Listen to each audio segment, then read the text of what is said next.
Starting it now. All right. Hey there, everyone. Welcome to From Stuck to Scaling, your $1 million journey. I am Sharrin Fuller, and today we're diving into a topic that it can either make your life easier or turn into a total tech nightmare. But let's be real, choosing the right tech stack is completely overwhelming.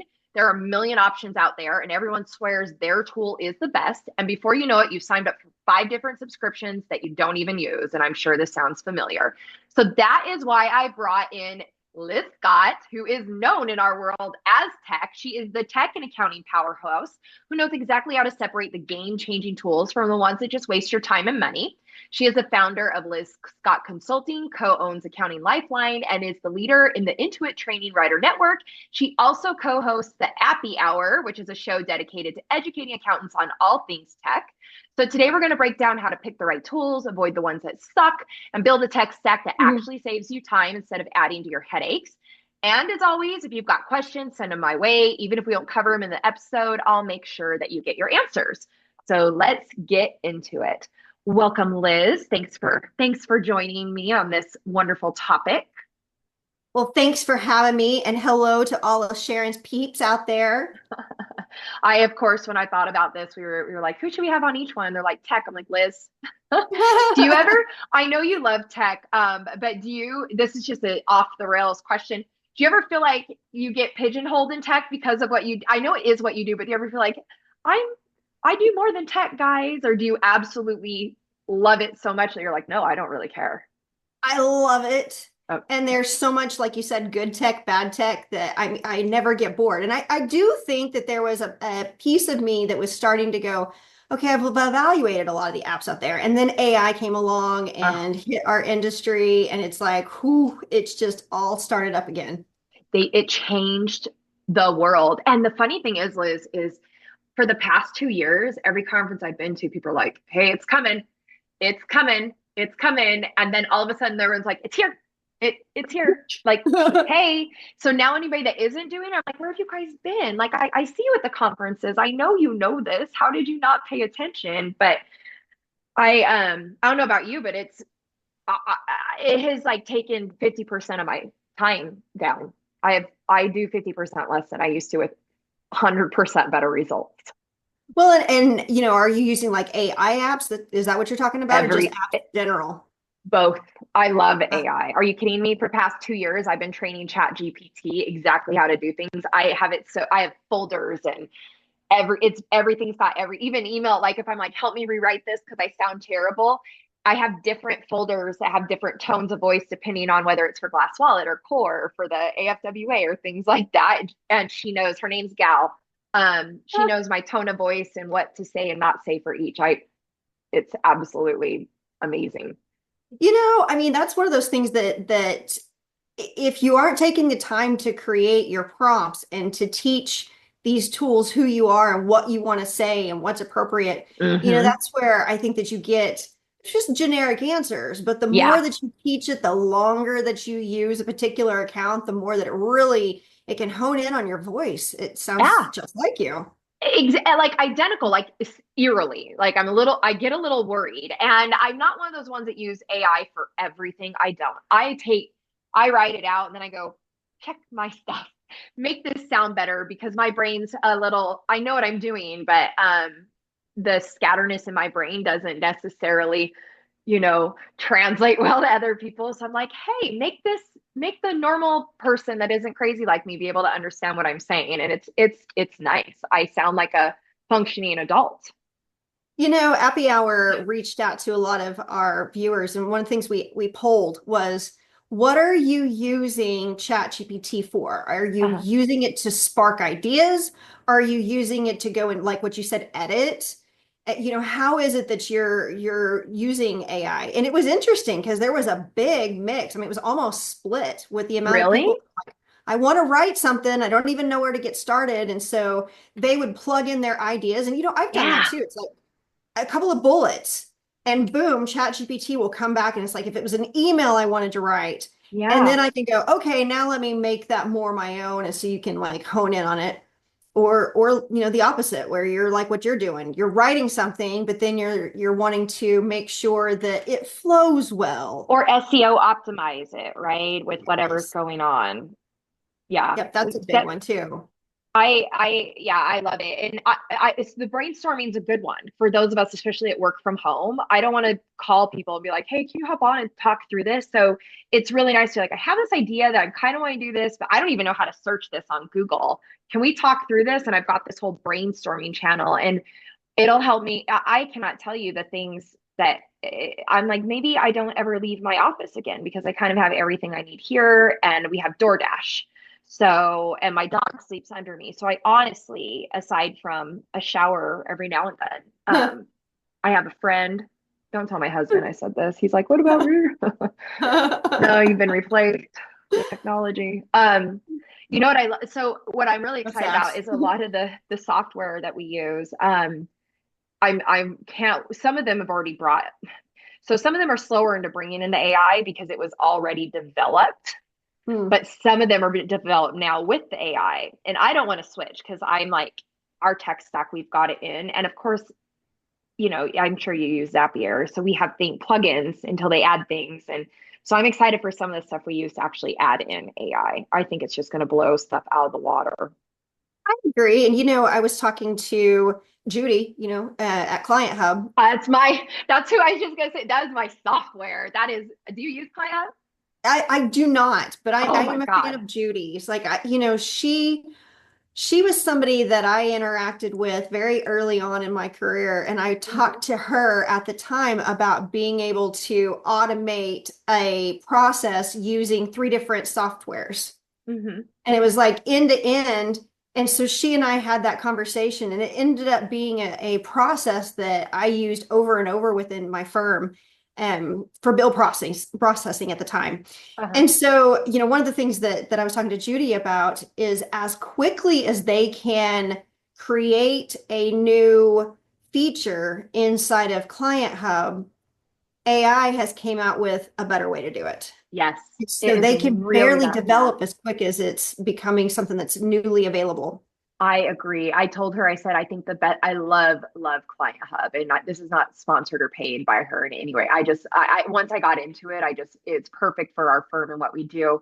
I just can't wait until the back end of their software, their API is fully opened, and then I'll be thrilled. I'm like, I want to integrate to Slack. I want to integrate to our CRM. I want to integrate um, to all these other things that I use. And I know that they're kind of waiting, and I don't blame them. But I mean, they have opened to Anchor, which is convenient for me because I use Yeah, both of those. But yeah, when software starts opening their backend API, it just makes it so much more usable.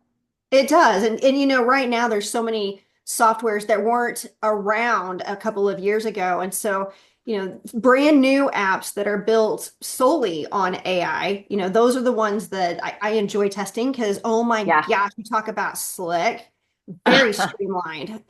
Some of those I'm way, way wicked impressed with. And then, other ones are bringing it into that solution. So the solution's already around, trusted, but they recognize that they need to have that AI piece in it. Yeah, absolutely. And there's a good question for you. So we have businesses coming in, and a lot of people in this industry, they've been around for a while, they do what they do, and as we all know, accountants don't like change because when we're in our systems, we are control of our world and we don't drop balls. So bringing in technology can be scary. So and then on top of it, here comes AI. So if you haven't even really brought in technology and then you're going in and you're bringing in I mean, that is, how do business owners, like, how do they even start? If where do they even start at that point? I'll almost say I'm one of those that has so many subscriptions that I do have to manage my subscriptions. I don't have a budget that I say this is the only amount of money that I will spend because, God, that sounds way too limiting. But what I do is I do use virtual cards. So Oh, you're talking like to avoid any of the like ongoing scams and subscriptions. such. Oh, okay. Yeah. Now So, talk to me more about that. I was going in a different direction, but I like where you just went. well, it's like I think about that as my starting point. So can I unplug the software? And there's times whenever I've connected softwares and I cannot find the way out. Fixer. I just did this. I was Oh, testing Fixer, the email. It's a cool thing, but I'm that account that I have my email set up very specific way. And it came in and went, didn't even let me decide. It just went change, change, change, change, change. Where is everything? So I disconnected it, but it kept joining everything for like 2 weeks. I actually had to email them and go, I need you guys to completely cancel this. I'll probably come back. It's cool. But I'm overwhelmed and I love tech. Like it is too much for me. It wasn't too well, much. I just didn't have the time. And you just messed up my entire world. Like messed it that's a up. big one right there. And Yeah. so, I feel like one of the things that you have to be willing to do is pull the plug. So, Hmm. yep, you get in there, you try software out, and then you decide you don't like it. You need an easy way out. And if you can't figure out how to disconnect your credit card, they're going to keep on charging. Yep. So, I use virtual cards for That is every so single smart. app. There's no fee to creating a virtual card, so it's a Hmm. dedicated credit card number. And as soon as I'm done with the software, I'll go and I'll cancel the software, but then And I then also cancel the go card. deactivate that credit card so That that way is it's so charging. smart, Liz. I love that. Do you now question, do you do it through like Android or Apple Pay or you do it through your actual credit card? I know in Capital One I've got the option and in Amex I can make a virtual card. I'm a Bill.com user, so Oh, okay. Bill.com bought Divvy, and so Divvy Oh, yeah, expense yeah, yeah. cards is what I use. Okay, that's super smart. I was gonna say Rippling has the same thing. I have a account for Yep. them, but I can create a virtual card. Okay, so that is an amazing piece of advice that I was not expecting whatsoever. So thanks for that. That's great. So where after that, like what say I'm coming to you and I'm like, look, I use QuickBooks Desktop. We're all on we're in the same office, we're all on notepads. It's our list, right? Emails and notepads. When we want something, we stand up and go, hey Cheryl, where do I start? Where do I even start? What would you Also, suggest first? years ago, I created an evaluation form, and it was we need to figure out like what are the must-haves, what are the nice to haves. And then, Heather, my good buddy, she took it a step further and she put it in a Google Sheet. And so it's an app evaluation Oh, good. and you give a score. So, say in your instance, okay, you wanted to move over and start to have a communication app or an accounting app. It's like we would look at a few, so we would evaluate two or three of them, and we would actually use that sheet, that evaluation sheet, which I can give you the link to, so anybody who wanted to use it Yeah, can make a definitely. copy of it and have a chance to be able to evaluate intelligently, does this app actually do the thing that it advertised it would? Hmm. And is it something that you think is user friendly? Kind of like Hmm. what you were just talking about. You had a great experience with the idea of all of these things, but once you got into it, it became overwhelming. All right, pull the plug.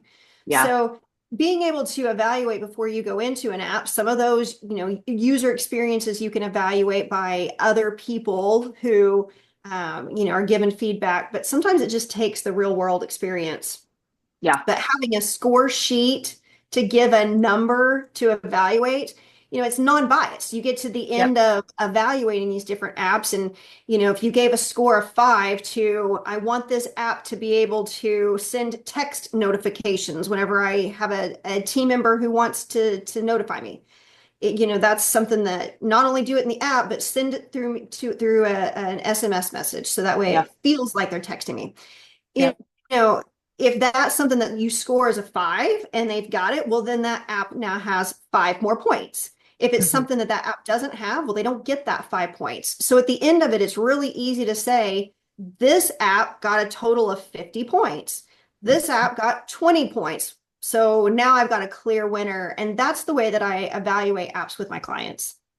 That's awesome. And it's so crazy to me how you'll have 8 accounting firms, right? They all do books and taxes and advisory, but every one of them have completely different needs based on the functionality, their niche, the type of personalities that they have, the strengths of their team.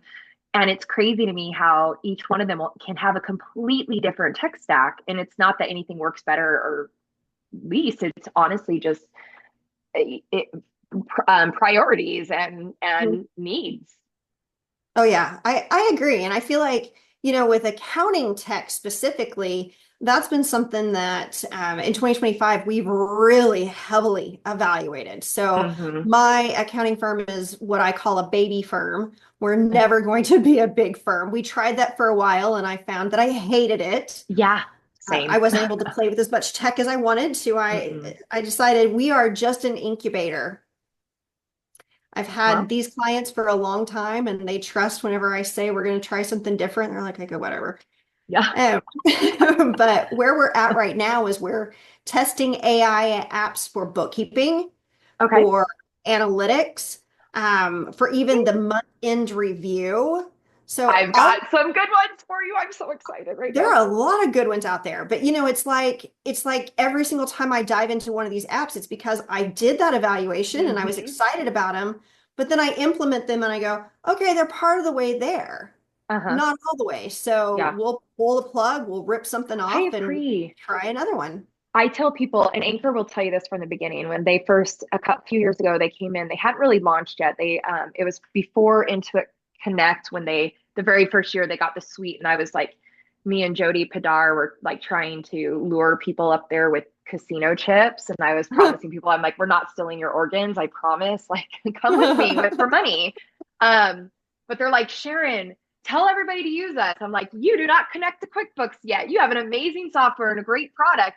I'm not telling anybody about you until you connect to QuickBooks because you'll accountants are fickle. We'll check something out. We'll go, oh, that's a good idea. It doesn't do what I need, but now I really need that. Then they'll go find your competitor and they'll go to your competitor and they're not going to get someone to change is ridiculous. So anybody that I've worked with in fintech, I always tell them don't launch too early. You will shoot yourself in the foot and it'll cost you more time to get out of the hole then it will just wait a couple more months until you actually get these things moving. And thankfully, some of them have listened, some haven't. And not that I know what I'm talking about, but Anchor listened. I think they did good. And there's a um, lot of software out there that want our feedback. And yeah, so right now, I would say while there's this big new push of AI in tech, I would say for all of those people that are interested in giving product feedback, this is your prime time. yeah. We haven't had a chance to do as much feedback like this, then I would say like in 7 years. I mean, Yeah. it's rapidly moving, and they need our help.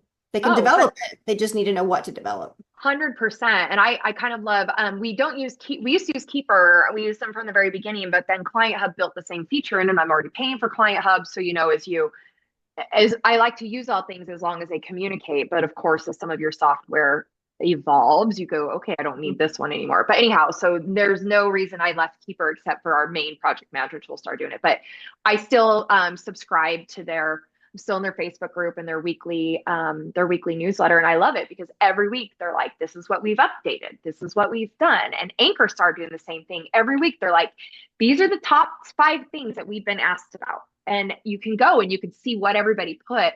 So I think it's an amazing thing that they're getting all this feedback. I always like, to me, that means that people are using your software. And like I tell my team, they're like, oh, I wish it did this. And I'll click the support button, send it in. Mhm. Telling me isn't going to do anything. Click and tell them. If you don't assume everybody else is doing it. Like they don't know unless you tell them because like any of us know when you're in it, you can't Yep. see outside of here. You're in it, right? So they need us Well, to and tell them there's what we also need. leaderboards. I mean, a lot of these apps, they're actually, they've got all of these different types of functionalities that are on a board. And every single time they have somebody else who says, I want this, that goes up a little bit. It's Mm-hmm. weighted. And so the Yes. more the feature is requested, that, they're going to end up building it. So I would say absolutely your opinions Yeah. matter. Oh, Even if somebody else has 100%. already said it, you're going Yep. to be able to bump that up higher in their development, the more people that want it. I'll copy and paste and I'll tell my team, I'm like, everybody go submit this in your own words, please, right away. That'll get us all the way up. I am super so that the very last thing that we just implemented, like I just implemented this software yesterday, was I've been looking forever for a review. But I want Mm. real-time review. I want to know inconsistencies. I want to know just all the top level things that I can see if I dig into the books, but I wanted to call it out.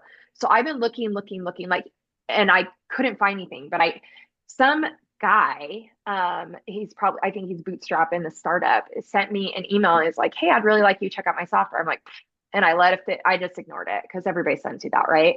And then a week later, he's like, hey, so really try out this software. I'll give you a 2 week free trial. And I'm like, all right. So I go and I look, I'm like, oh, well, this is a review software. And I'm like, there's no way it's doing what it says it's going to do. I actually had to record myself in a Loom yesterday. I hooked up 5 clients. One client was actually telling me, Sharrin, I've got all this stuff miscoded. I'm like, hold on 1 second. I hooked up all 3 of his accounts in 20 minutes, all 3 of his accounts for entire 2024. I identified everything by this software calling it out. I didn't even get into Wow. his books, everything. And I go, I just updated and did a refresh. Can you please go look? He goes, it's all fixed. You did that in 20 minutes? I'm like, I know.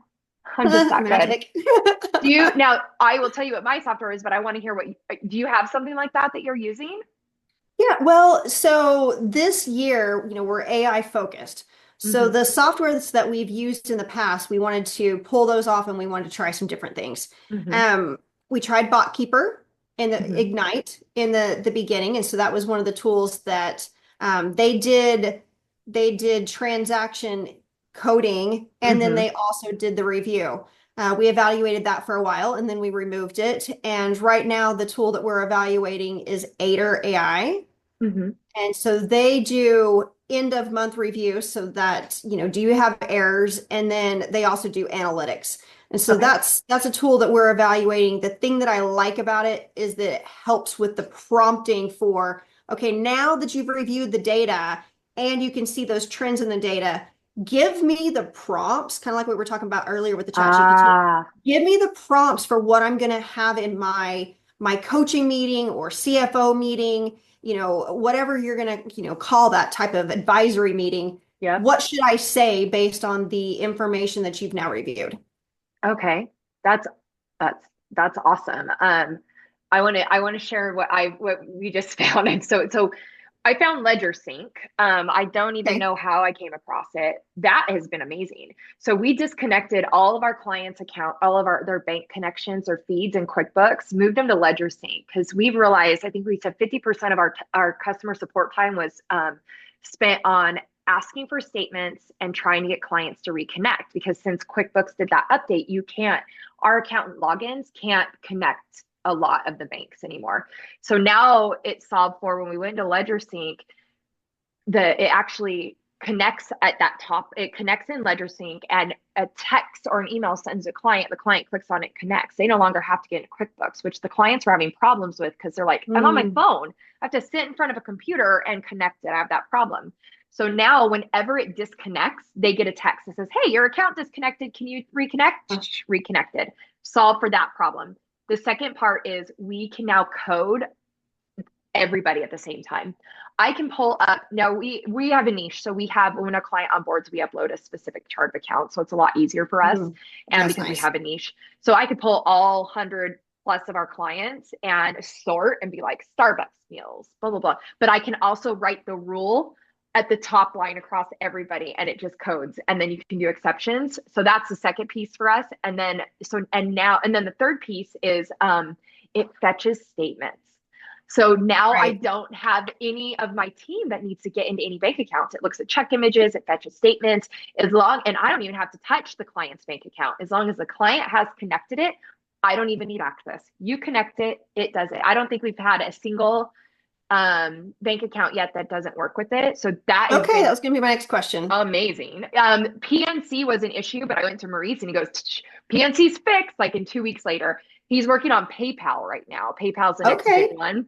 And he's like, they're a little bit harder, but we'll get it done. So he's working on that. And then I just found Level. So now here's all the coding. It's done. It's in one place. And then Level does this review. And I just went in, like I said, and it told me everything. I couldn't even believe it. My mouth was dropped as I was recording this. And then I went into the books to look just because I'm like, it's beautiful. Like all I had to do when I got into Huh. the books was kind of look at the prepaid. And then the last thing is Sobi Analytics. She's kind of redoing it a little bit, but then it pulls all that data and gives me. So I do have 3 pieces of software. They're not very expensive, but they run concurrent. They run like one, Mm, two, and then three. But man, I I think so last October we had like 12 people on our team and now we're down to 6 and we have we have more time available because of the Wow, tech we that's brought in. fantastic. Like, Well, I'd love to follow up with you with LedgerSync because we used them. I would say we disconnected them around 2021. oh yeah, they've Um, been around for a while, huh?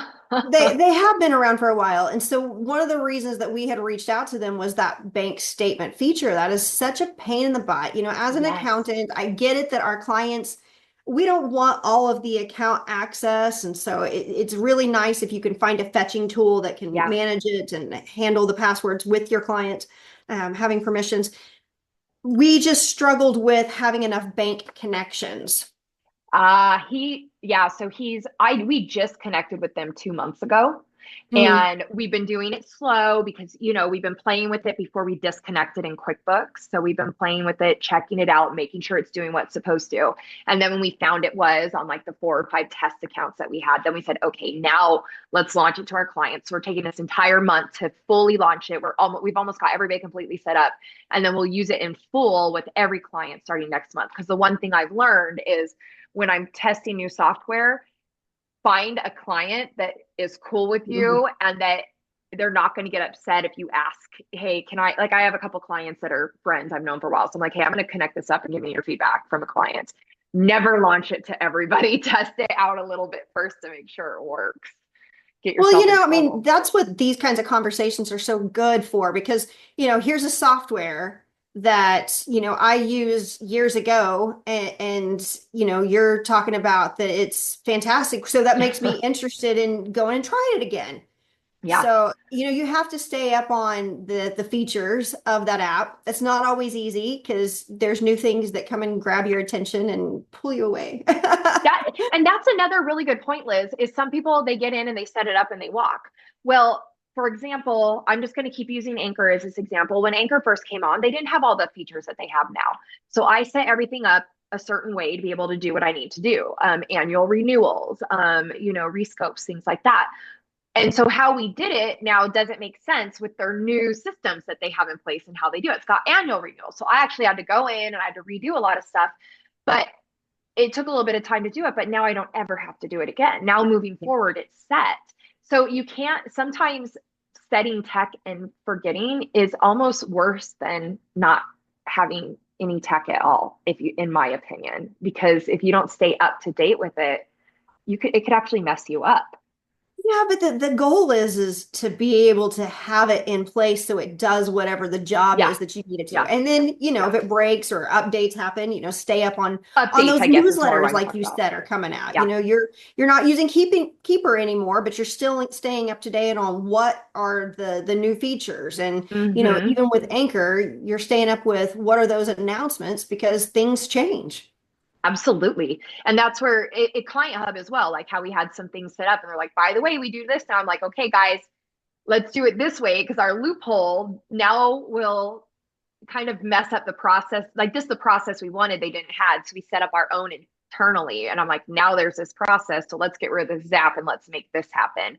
But it's one of those things where if we don't pay attention, I remember one month we said, why is this happening? We went and we're like, oh, there was an update. And they told us about it a month ago. And we didn't pay attention. So let's fix it real quick. But the good thing is we have a Tech tech, takes we're the time. tech and we're able to catch it. Like Yeah. we wouldn't have caught it otherwise. And which, I agree. I mean, it takes time to evaluate these apps, to set these apps up, and then to determine if it doesn't work. That's where I see people get really frustrated. It's like they try to mm-hmm, force it. And, I yeah. go back to that needs analysis.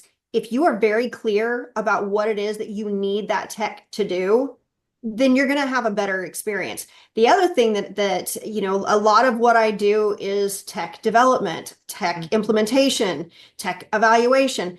And so the other thing that I have found over and over again is that these apps have got processes in there. So they want you to Yeah. do step one, step two. There is an order to things, step three. And then if you have a firm that they have a different sequence of events, well, you Mm-hmm. get to step one and the firm is like, okay, this isn't working for me. So you Mm-hmm. really need to evaluate fully how is it that we process maybe an onboarding client? How is that onboarding client taken from a phone call to now we've onboarded them and we need documents from them, we need passwords from them, we need whatever it is, what payroll solution are they using? you know you have to evaluate, is that solution going to actually benefit your process, or is it something that's going to fight you the entire way? And if so, make a new decision. Yeah, no, absolutely. And I also like to tell people that sometimes I know we sign up for the trial and we don't get to use it. And then they're like, shoot, I never even got to use it. Don't just pay for it. Go back to them and be like, hey, Mhm. I had this come up. Usually they'll extend you maybe even a little bit longer because they could see you haven't used it. But I definitely try just one client or don't launch it. Because back in the day, I would be like, this is amazing. I'm launching it to everybody. And this is just what we're doing. And then you get all your clients and you get it set up. And then you realize, oh, I forgot to make sure that it connected to this and it doesn't. Oh, shoot, it doesn't have this. Because you kind of have to play with it and ask all the questions and You not get do. overexcited because the time Well, to set it and up is crazy. the amount of processes that you're wanting that solution to handle, like, for example, I'm thinking about dispatching services. So, Mhm. clients that might have a call center. So you've got to Okay. have people call in order to schedule a job. And then you've got to have the dispatcher that can schedule that job and notify that team member that they've got a new job. Maybe it's an emergency plumbing, or Hmm. maybe it's a fence repair that you can schedule 2 months out. Yeah. Those are all things that you need to evaluate. And with a dispatching tool, then you can also invoice whenever you're out in the field, collect that payment while you're out in the field, and follow up, any of those kinds of things that maybe you're on your way and you can text that person, I'm headed to your house to fix your plumbing leak. And then the person who's at the house can say, well, here's my code to my alarm, or whatever it is. Yeah. you know the more things that you're asking a software to do, the more that you're going to run into, does it actually fit your Yeah. processes? Yeah. Yeah. And do you like the way that maybe it handles that client communication? Yeah. Maybe you show up and at the toilet, there's a shoe in it. It's like you need to be able to take a picture of that. And if it's an apartment complex, send that back over to the landlord to say, you might want to actually have your tenant pay for this plumbing bill. Yeah. I don't know how this happened, but that's a conversation. No, I totally agree. And a good thing to note is that if you have your processes in place and documented, which I know is overwhelming on its own, then setting up the technology becomes so much easier because you absolutely, you know what you need and what you don't need and whether or not it works right off the bat. And I feel like sometimes the exercise first is writing down document what it is you're trying to solve for so you have it in writing. So then you actually know it. So when you Yeah. pull something up, you could be like, "Ooh, this doesn't fit," and it's already written. So you kind of have a pathway. You know what you're doing. And evaluate. It's Yeah, like, I can't tell you the number of dispatching softwares that I've connected, and people go, okay, well, I wasn't expecting this. So you need to have those kinds of expectations in place. And you know, the other thing is whenever you're evaluating, understand that where things go wrong. So, in some of those dispatching softwares, collecting payment out in the field. Well, if that's not something that field plumber knew to do, and so yeah, he's having the office people collect the payment, well, now you've got maybe QuickBooks who's collecting the payment, but then you've got the dispatching software that's waiting for that invoice to be closed with the payment. So now you've got duplicated yeah. efforts, one's kind of dangling. So you really have to understand a software, especially whenever you want it to do multi steps and process along the way, and figure out when things go wrong and be willing Absolutely. to change. Yeah, I think that's the hardest part, especially when you're like, I've spent so much time and effort on this, and that's okay. We spend time and effort on a lot of things, and then we evolve to something else, or something else comes along that's a better fit. And I mean, many of us are on our second or third marriage, so that applies across the board. And it's okay, right? Like Try this is before you just buy. gonna make me happier. Now I know what I do and don't want because that last one did not work for me, but it was all right. At least I learned, right? So It's a learning experience. it's okay. I'm on my final husband, so I can say these things. So absolutely, but so I guess my question to you is like, if somebody is drowning in tech confusion, like what is the worst? What's the first thing they do to simplify? I mean, of course they, in case they don't, your evaluation kind of solves for a lot of this, but say they don't have access to it. What do they do? What's like the first thing? YouTube. Oh, smart. Yeah. Yeah. I mean, I What would cannot they tell you the search? number of things you can learn on YouTube. Go and look at a problem, type it in, find out what other people are doing to solve for it. If they start talking about a particular solution, okay, well, go watch the YouTube videos Yeah, with that name. yeah. That's smart. And then you can actually Google, like, that's what I do. If I see something I like, I'm like, apps like, and then I see what the competitors are and look them up too. And you can You know even what else? compare, like YouTube comparison Yeah, videos. yeah. I honestly forget about YouTube. That's so terrible. You know what else I've been doing? So we implemented this new CRM software, and I was like, I do not have time to learn a new software. So I'm pretty techie, but when I get in, I need to know how to do details. I actually typed into Chat GPT, hey Chat GPT, I'm in Go high level and I'm trying to do this. Great, here's step 1 through 7. I'm like, oh, and while it told me what to do, I was learning. I was actually like, oh, okay, well now I know how to do it. So Chat GPT is more than just writing blogs. I An told my team assistant. too, I'm like, yeah, if you don't know how to do it, ask it. Like I even ask Chat GPT before Google now because I get Oh, yeah, I agree. responses that are to what I'm looking like to me is customized to how I absorb it. Takes a lot, I takes agree. the edge off. It does. And, anybody who has started using ChatGPT, really using it, I would say I probably go and ask ChatGPT 6 questions a day, probably on Mm-hmm. average. Mm-hmm. And I love it on my phone. Me So too. that's another place I want to be able to talk to it. And then it talks back to me. Yeah. Me too. I'm the And if same you're way. not using that out there, go use it on your phone. Yeah, there's a free version. I know I pay for the upgraded one because I want all my Me too. folders and all those things. It's worth it to me. It is Mhm. absolutely worth it. I'm like, did I just save on advisory and mentorship because of this? I'm gonna end up putting myself out of a business here. But no, it is great for those reasons. Brainstorming especially. Well, my final absolute question to you is where can people connect with you, learn from you, and also not just you, but check out the Appy Hour? Well, of course. I love Instagram. So Oh, awesome. on Instagram, Liz Scott Kibio, that's where you can find me. And then as far as the Appy Hour, so anybody who is in accounting or bookkeeping and they want to know about apps, the Appy Hour, we are just a kickback kind of low key, bring your drink, and yes, I mean alcohol, and hang out with us, and we just talk tech. So theappyhour.com is where you can find us. Awesome. I love app. You guys are awesome there. I've been on it a couple times, but as we were talking about before, I even love Appy Camp so much more, which sprouted from Appy Hour. But Appy Hour is you guys have been around for a while, right? Like a few years, Eight 4 or 5, years. 8? I Oh know, my right? goodness. What are we Wow. doing? That's A amazing. lot Good of for tech. Yeah, good for you guys. So Liz definitely knows all of the tech if she's been interviewing people and talking about for 8 years. So that being said, it's a wrap for today's episode of From Stuck to Scaling, Your $1 Million Journey. And a huge thank you again to Liz Scott for breaking down what tech actually helps with and what drains your wallet. And if you want to connect with her, check out LizScottConsulting.com, Accounting Lifeline. She's on Instagram. Honestly, sign up to listen to the Appy Hour. I think that's a great one.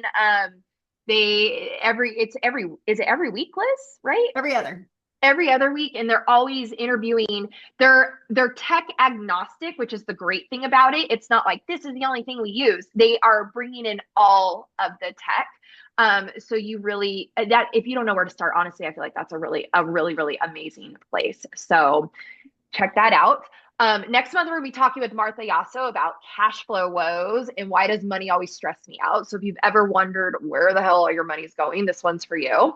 And don't forget, we've got a killer handout to go with today's discussion. I will upload Liz's link. And we also did a kind of along the same line. It's not a link, it's a PDF. Liz has better tech in this part. It's Tech Stack Evaluator, simplify your systems and scale smarter. So they probably might go a little hand in hand. Yours sounds like it's very tech or the app specific to ask if the app is working. Is that what yours is doing, Yeah, Liz? an Right? app Okay, evaluation. perfect. So mine is like where do you even start? And Liz is like, hey, you found something. Does this actually work? So I guess they work hand in hand. That's awesome. Nice. So after all that, just remember that sometimes you have to scale down to scale up, and success isn't about working harder. It is about working smarter. We will see you next time.